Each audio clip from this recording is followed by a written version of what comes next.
Hi everybody, today we will talk about how to fix or how to solve the problem of Yango. You will click on settings, then you will click on apps, default apps, app settings. When above you will search about Yango app and you will click. Then you will click on first stop and you will click OK. Here you will enter to the window of storage.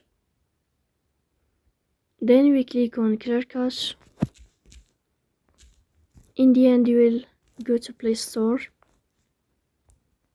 You will search about the application of Yango.